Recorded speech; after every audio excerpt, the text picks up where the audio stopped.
Healthy scratches. It's May 7th. We have Frankie and we have a sullen man, forlorn man, John Henry Feidelberg.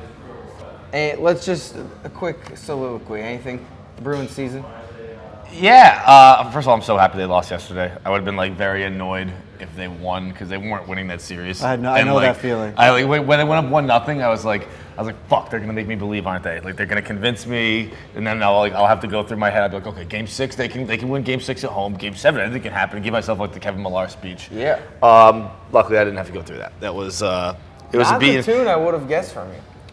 Well, I mean, I'm not happy they lost the series, but I'm happy they lost that game. I didn't want to believe again because they were not going to win that series. Tampa was just a wagon. I couldn't have been more wrong about that.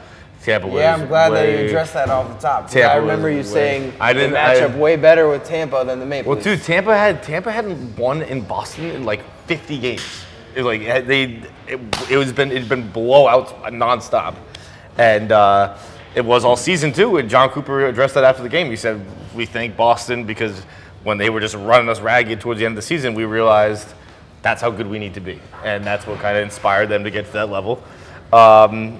So I guess I didn't take that into account. The whole dude, even I was saying in the beginning of this series after the Bruins went up 1-0, I'm like, I think the Bruins are just a better team than Tampa Bay. The way they were playing, the team that played that game is awesome. They were, but they just couldn't find that level. But then, as you were saying, you kind of opened my eyes to it. How deep Tampa Bay is. I mean, when you have, like you said, Ryan Callahan on the fourth line just doing things, the fact that they are that deep where no matter who's on the ice, they're scoring, and their power play is ridiculous, and their penalty kill. But their defense wasn't like that all year. I don't know where the fuck that came from. Their defense wasn't even. They got McDonough at the trade deadline. That's where that came from. The team defense, in the zone, the way they collapsed in that, it became painfully clear to me that the Bruins had no shot to win that series. Game 4. Yeah, Game 4, they just The suffocated. third period, it was like when you're fighting with your little brother and you're just holding him and you're choking him out and you're like, dude, relax and I'll let you go. Just stop. I'm stronger than you. You can't do anything about this. If you just calm down, I'll let you go. And that's what it was. It was just a slowly being choked out. Yeah, we talk about pucks on net. We talk about pucks on nets all the time. They could not get the puck to the net at some points. They were in perfect position.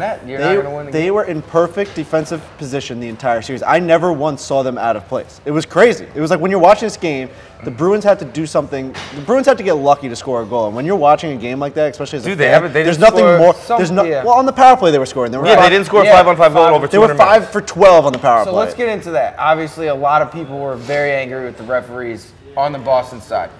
What's your take on that?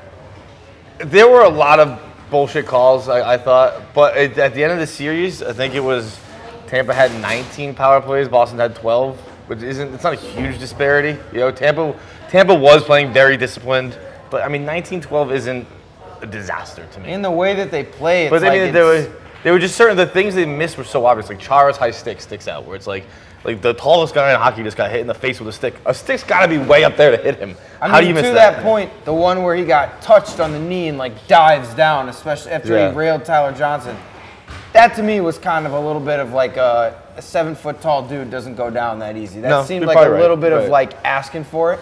And I know that hockey refs are sometimes they're the worst enemy. They hate when you do that stuff. The Marchand one when he's standing on the bench. You know what I'm talking about, where he went into the corner. Who was it that he grabbed? The one this just happened here? Hedman, yesterday. Yeah, that. So it's you thought that was a dive? I thought that was a bogus call. Brad Marchand falls that easy? Dude, it was the stick was in his skates. I don't know, man. All right, now let's go back a little bit. Let's go. There's a reason why that got called. Bench and he's going, for what? But there's a reason why it got called, and it's everyone's talking about it. It's he licked Ryan Callahan's face from chin to forehead. I don't even know. Why are you laughing? I don't get this. Why are you laughing? This is wild. It's so fucking funny, man. Come on. You don't think that was funny? In some sense, it is funny. The picture was hilarious. I laughed out loud when I saw the picture. He licked his tooth. The fact that you have to understand that he has a problem. Doing something like that is a problem. What's the difference? It's a problem. What's the difference between that and spitting in a guy's face, which we all ragged on Crosby for? He didn't. Crosby absolutely did not spit. Right, but what I'm saying, right? But now I was giving you the bunny ears. I'm just spat saying. in the guy's face. Everyone went nuts with the thought of just seeing a guy's head move in a spitting motion, right? Yes. We saw Marchand lick the guy's throat. He went from his chest. Bro, if you did that to someone, you go to jail for sexual assault. If you did that at a bar or something, you can't lick people. Let's go through the You can lick people. Bro, if you don't think that's funny, like, I don't know what to tell you. But he's a fucking asshole. I don't want to he is. He's an asshole. He's an asshole. Did you see his tweet today? He sent out kissing emoji. this is what What an asshole! I hate him. I hate him so much. No. It's No. definitely ridiculous. Listen, it's hilarious. I don't hate him for the tweet. I hate him because when he does the tweet and it's like, look at me, I'm this big asshole, and then it's like, woe is me, why is everyone making such a big deal about the licking thing? And then he's tweeting. Well, he didn't say that. Look at his interview from yesterday. It's like, it's ridiculous. He's like, I didn't see the after the interview game, yesterday. it's like, He's gotten like saying warned they're about making a licking huge people. thing He just about can't it. stop. What is it about him with licking people? That's Imagine getting weird. in a fight with some dude, and you're just like, you're both grown ass men. You're playing a fucking sport, and you're arguing with the guy, and he licks you on your face. It's like when Daryl teaches Michael Scott about fluffy fingers. Like, that's how they do it in the streets. You know, you just start tickling each other, and all of a sudden you forget you're mad. Like, you just lick a face. That's all. I think so weird. I don't even understand. Like, if he like cup checked him or something, it's like, all right, I can see why he's pissed. That's horseshit. But he's trying to make him mad. It's like licking. It's like it's the whole package that makes him an asshole. Was it not successful? No, it absolutely was not. Dude, McDonough like right around. No, like that, I mean, like, was it not saying and like he created a huge distraction for his team that like they all have to answer about. The reason why that play got called on the Hedman, the reason why that got called as a dive is 1,000% because of what happened in the game. 1,000%. 1,000%. That's the problem with Marchand. He does dirty things. He's an asshole. He's a pest. But then he goes on and does like bitch things, like falling on the ice and complaining. Bro, I think that dangles in between his legs. That guy doesn't fall that easy. At least He's if you like played a great player. At least his stick was in his skates. It wasn't did like not look like. I mean, I'll go back and look again, but it looked very much to me like he fell super because he looked like Hedman came around. He put his arm on the left side. It looked like the arm right here. Pull it up because this is nonsense. The stick was in his skates. It goes.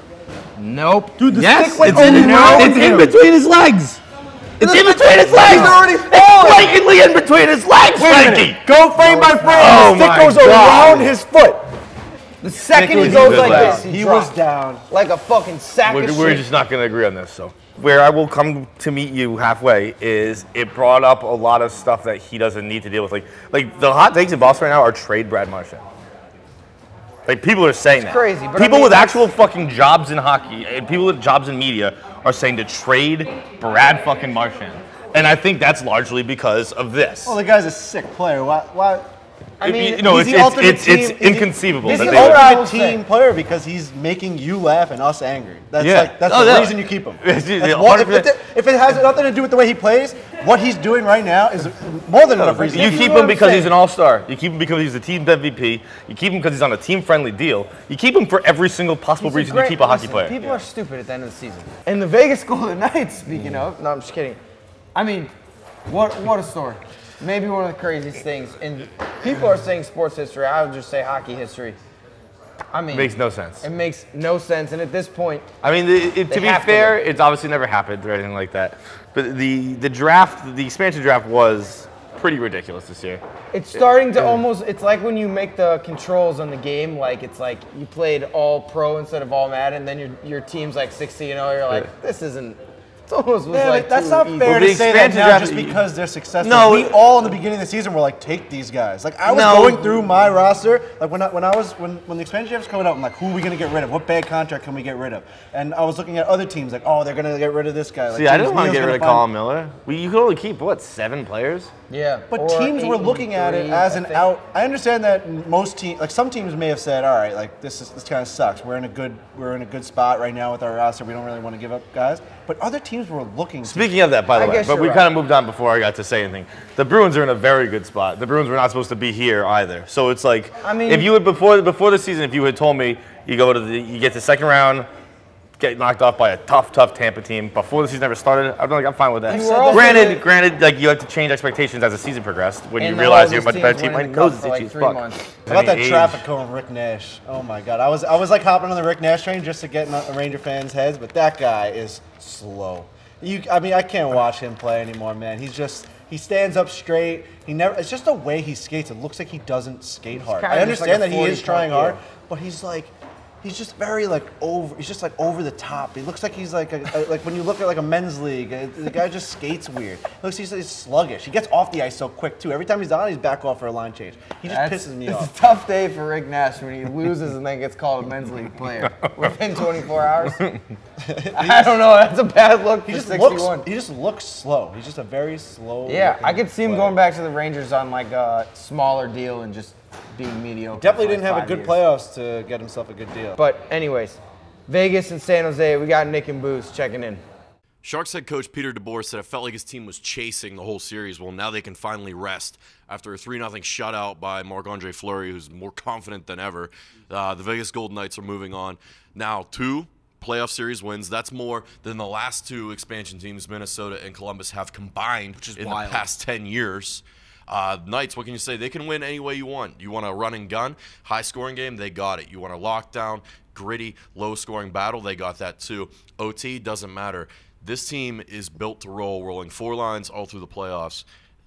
They are putting everyone on notice. If you didn't already know, you have to pay attention now. Vegas Golden Knights in the Western Conference Final. Yep, the Sharks are going to be looking and dreaming about those pipes for the rest of the summer. This is now the 3rd year in a row that the Sharks have been eliminated at home, and they just missed opportunities. There were plenty of times where they could have scored. Marc-Andre Fleury, who is as confident as ever, like you said no. I mean, Sharks couldn't get Big Joe Thornton back out on the ice. The third line missed opportunities, and the Knights capitalized.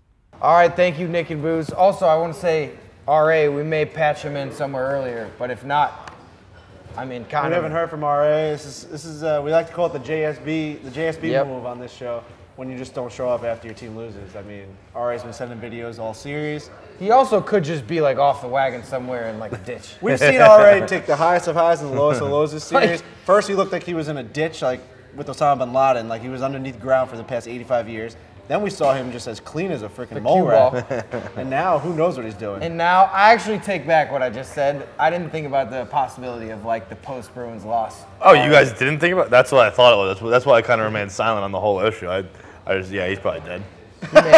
Damn. And I love RA, so I take that back. I hope he's all right. And now he's got to do spin chicklets the rest of the playoffs, too. Tough. That's tough. Anyways. That Muppet Ryan Whitney, my God. Yikes. Pittsburgh, Washington.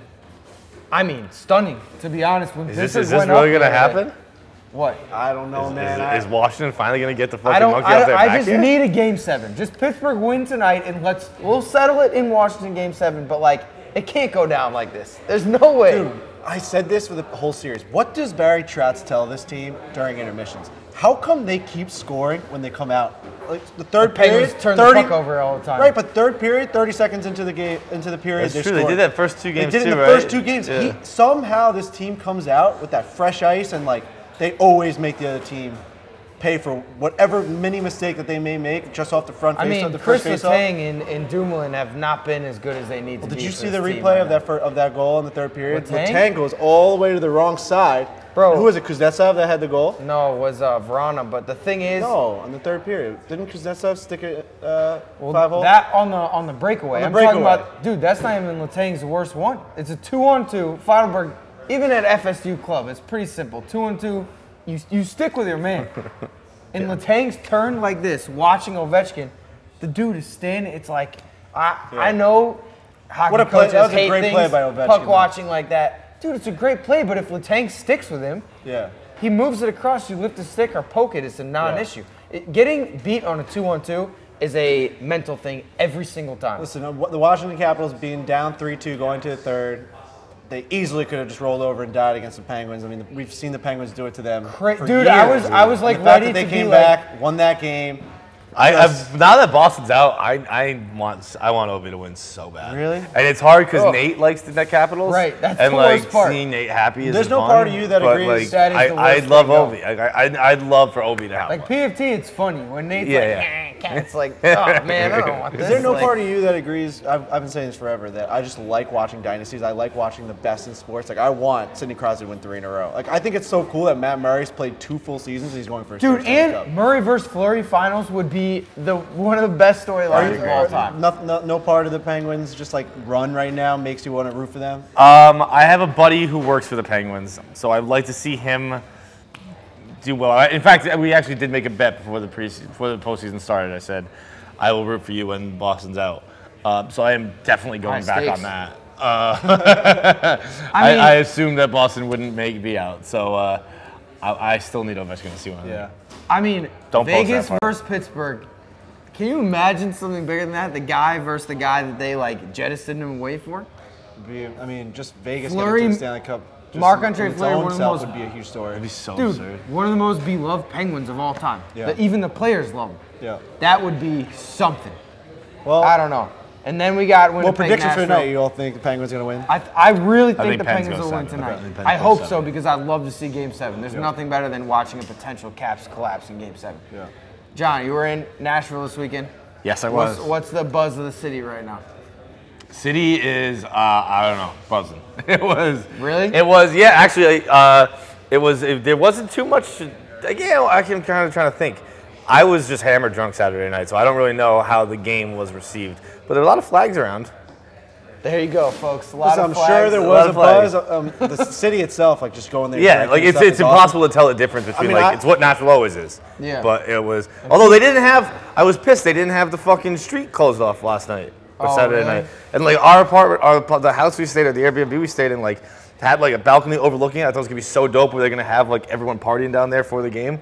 They didn't close the street down Saturday. Yeah, that's crazy. I had one of my boys were there. He was in Nashville just for the weekend. Ended up getting tickets. He was sitting up in like the rowdy section, and he said just the vibe of the game once Nashville was down and the deficit started to grow.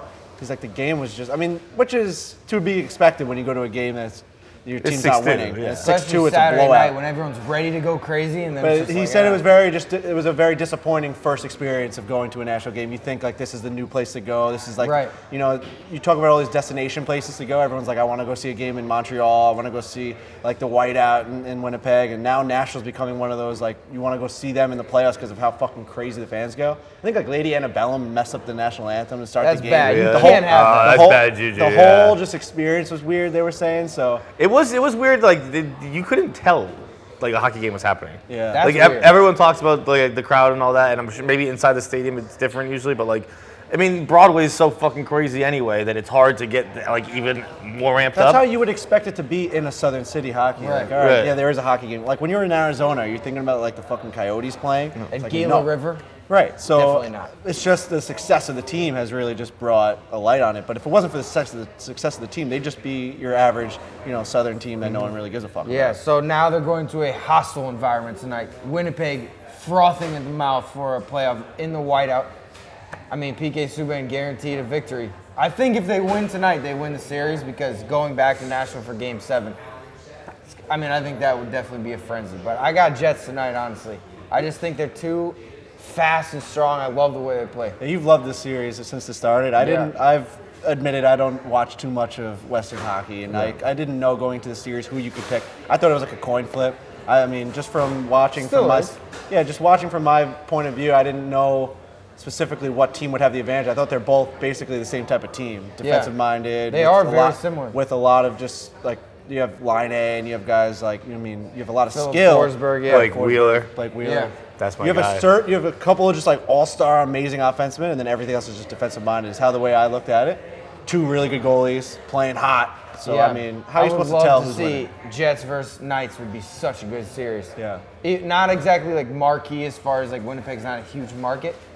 I know the NHL probably wants Nashville really bad. But I saw this thing going on Nashville too. guys, as long as they have Subban, like Subban's one of those few players where it's like you say his name and it scares me. Yeah. Like I remember like when he was on the Canadians and he'd get the puck by the point and I was already big fuck because they get a he's power scoring play, every time, every fucking time. Think. It's Stamkos is one, Subban's one. They might be the two just because those two we played in the playoffs. Patrick Kane, but we haven't played Kane enough for him to scare me. When the Blues play and when Kane picks the puck up, Ovi's like that on the power play. Every time the Capitals get a power play, you're just watching him. Could we just go back real quick to Vegas? On Twitter, I was seeing, like, they were just ranking all the teams that they've had more playoff series wins against, and like everyone was chirping me with like the Islanders. I mean, they've won 2 playoff series. It was more than like 11 teams have in the past 10 years. So it's like I hate the fact that they're like ranking that. It's just a crazy thing. Like, why are we like the Toronto Maple Leafs haven't won a playoff series since 2003? Why am I getting chirped about the Vegas Golden Knights fucking winning more playoff series than my team since fucking whatever it was, 1997? It's tough. It makes everyone look bad.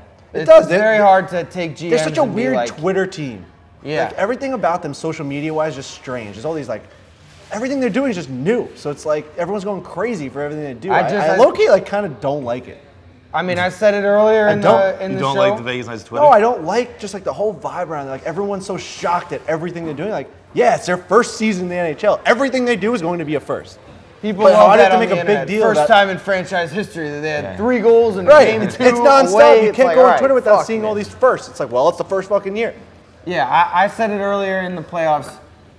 The come down from this, if they like miss the playoffs next year or something, it's like this is the worst thing that could ever happen. Because they will go on a drought at some point in their. I mean, they will. In some point in their franchise history, they will not make the playoffs for like 4 or 5 years. People are going to. This is their first professional sports team in Vegas, like Major League.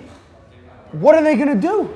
They never had a bad football team, a bad baseball team, like bad. What are they going to do when all of a sudden Vegas, like, so now it's like, all right.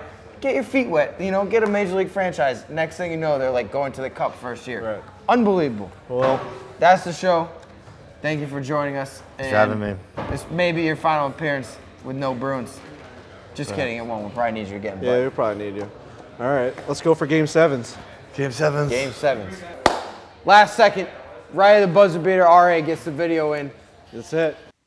Healthy Scratches, what's up? RA here. Bruins are toast. Dunzo. Out of here. Lose 4 games to 1 or much better Tampa Bay squad. Bruins, man, they've been dinged up. I know everyone's hurt this time of year, but they got a lot of guys dinged up. And Tampa's a way better team, man. Better goaltender, better forwards, better D. They had better coach in the series. They just took it to them. I know the big complaint, we all bitched about the refs, and they suck, but you don't lose a game series in 5 games because of the refs. They didn't blow the games to the Bruins. They still had chances to win, and they didn't get it done.